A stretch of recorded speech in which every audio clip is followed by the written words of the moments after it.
everybody. This is one I actually been meaning to getting around to and putting together a little bit. I actually saw this, what kind of inspired this a while back. I was just on Facebook, and someone posted up a series of photos that were actually captures from a SpiderMan comic. Some of y'all who are friends with me may have remembered that or not, so sorry if I cover too much of the same ground I've already said. But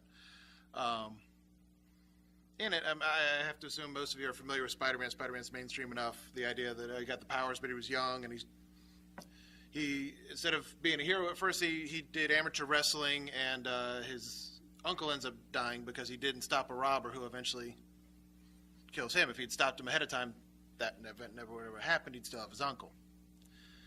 In this comic, he's speaking to the son of Reed and Susan Richards, members of the Fantastic Four, eventually married, got a kid. Now I'm treading into the really nerdy territory. He's talking to their son because his uncle, Johnny Storm, another member of that team, had died. He had sacrificed himself to save the rest of the team, which ended up bringing on Spider-Man to kind of replace him. And so they're having this discussion, and Franklin Richards, the son, is speaking to his uncle, and he's saying, Uncle Johnny died. He's kind of confessing that, I'm not feeling great over this. And he confesses to him at one point, because, of course, for superhero, science, comic books reasons, Franklin has powers because his parents had powers for reasons. He says, I think I might have actually been able to save Johnny. I think I might have been able to keep him from dying. And Spider-Man tells him, because he doesn't know he's Peter Parker, Franklin doesn't, but he says, because he had confessed that he had lost his uncle as well, he goes, I know I could have. And one day you do get over it. And he asks him, why didn't you do something if you knew you could have? And he says, because he was young at the time. And let me find the reference so I can say it right.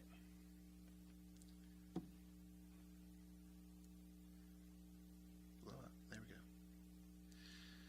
Because he says, because I was young, because I didn't understand how important every single decision we make is.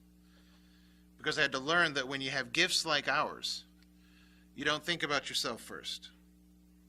You think about how lucky you are to have them and how much other people need help. Which is kind of the basis for Spider-Man's character. With great power comes great responsibility moniker that the movies like to pitch, and because it's short, simple, and sells a lot of t-shirts. But with that, I also thought very heavily, in our own lives, clearly if we were bitten by a radioactive spider, it would be very clear what our new goal, our new purpose, our gift in life would be. And not every decision clearly ends up in the death of an uncle or family member. Side note, Johnny Storm comes back because comic books. Don't worry about that. But,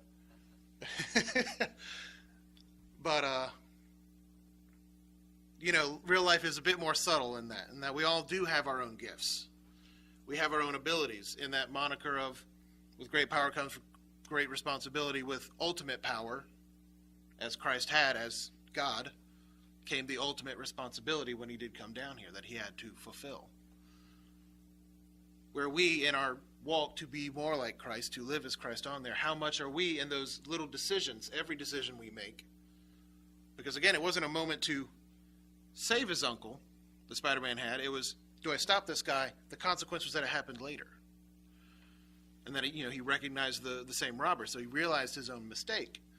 We don't always necessarily see the consequences. We don't always, one reaps and another sows. So whether our decisions are good or bad, we don't always see them. But we have that responsibility to act on the gifts that we are given. All of us have different gifts. And, just like every comic book story has the hero and the villain, the hero is the guy who gets the power and decides to do something good with it. The villain is the guy who gets the power and decides to use it for himself and decides to bring him his own glory. There's actually an arc where one of Spider-Man's villains, the Sandman, has that kind of moment where he goes, what decision in my life would have changed the entire outlook that when I got powers, I would have been on the other side of this. That I wouldn't have been a villain for so long, that I wouldn't have been in and out of jail or in and out of superhero jail, just like he was in and out of jail before he got in the powers. But the point that I'm getting to, the idea that we all have our own gifts, that what are we doing with those gifts, and are we in the right spot for them? What do we excel at? There's a gentleman that me and my family know really well, and I think most of you guys actually know as well. He lamented that his gift was that he wrote well, was that he was able to write Bible studies and witness really well to people, but that wasn't cool enough for him. It wasn't actiony enough. He wanted to be more the hero, and it squandered it. And now he's writing again, but now because he's squandered it, he's writing false doctrine, unfortunately, because he allowed himself to fall into that trap. Some of us would handle power poorly. Some of us would handle money poorly. Kind of getting to this point a little earlier, the idea that some people have money because they're able to handle it and use it responsibility. That might be their gift, that God has provided them with that money that they can provide for a group. Gift of administrations. People can handle management and power well.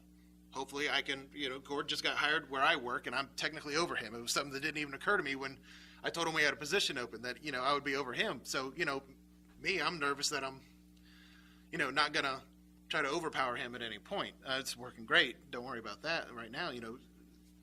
Me and him have always worked really well together for the most part. We've all four worked together. But that note of even these guys, the difference in the gifts and acting on those gifts and providing for the rest of the body. Me and Cord have been talking this week, and I've heard from my brothers. Kyle, you're doing a good job when you get up there and speak. Cord says I do something different when I get up there, and he doesn't. Sometimes I feel like the metaphors I bring up are a little obvious, and he says, no, not always. You do it well every time. And as well as he speaks of me speaking, I know how many times that my brothers have inspired me instead, that I lean on stuff that they've said very heavily.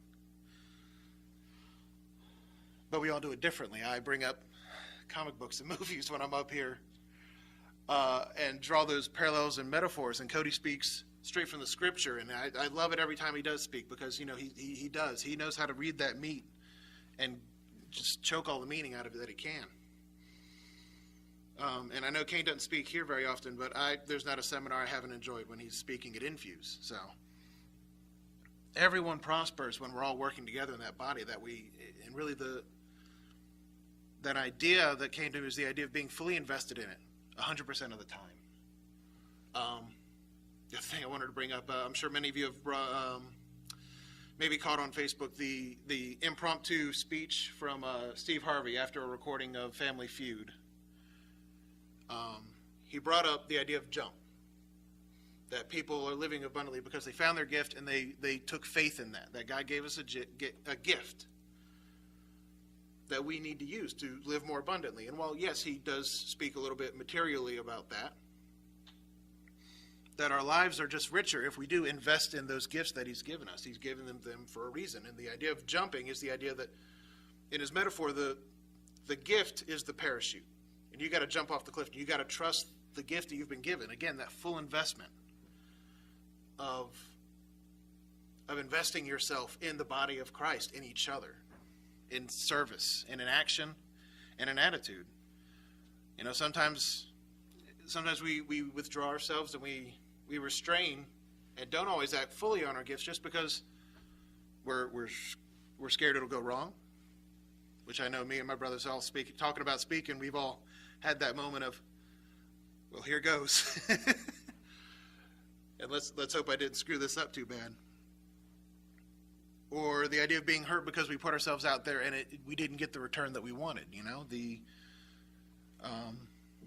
outcome. And just like he is talking about money, though, again, if someone's gift does bring them money, again, hopefully that they can treat that money with the respect that it deserves if God's providing it for that reason. And I do the impromptu because his book called Jump just released earlier this month as well. So that's what kind of brought this back up.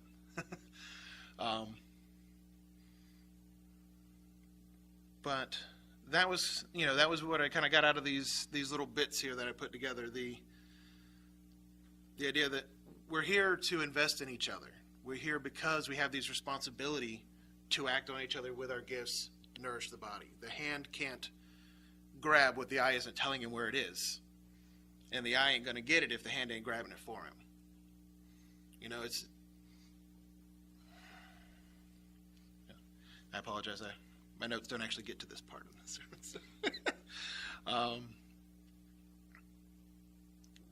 But that's really the point. You know, there it is. I remember where I'm going now. Like I said, ultimate power came with ultimate responsibility for Jesus. But not only was it in his death, but in the fact that anywhere he went in life, unless they were acting against him, people's lives got better just by touching him. Just by being in the vicinity, people's lives were better. And isn't that what we should all be working towards? It won't be in the same degree that it was for Christ as it will be for us. But if we do have that attitude of full investment of serving where we can, of having that power to change things, that agency to change people's lives, that we could do that because Christ was human, which means anything that he did do must be within our capabilities as well. That we have that ability to improve people's lives, to have that full investment in each other, to know ourselves enough to know our gifts, to know our strengths, and to serve in that purpose. You know, I mentioned Cain with the way we speak before. Cain, when he speaks on the seminars, he reaches for his weightlifting a lot, and it'd be really easy for him to just go into the world wearing all 3 of his medals that he just got this weekend for his own glory, but he doesn't. He goes to those seminars and he talks to people, and again, like ways that I lean on. I go back to his stuff pretty often in that specific example, but our glory is not ours, but each other's. And at the end of the day, it all goes back to the guy who gave us that ability, to Christ and to God.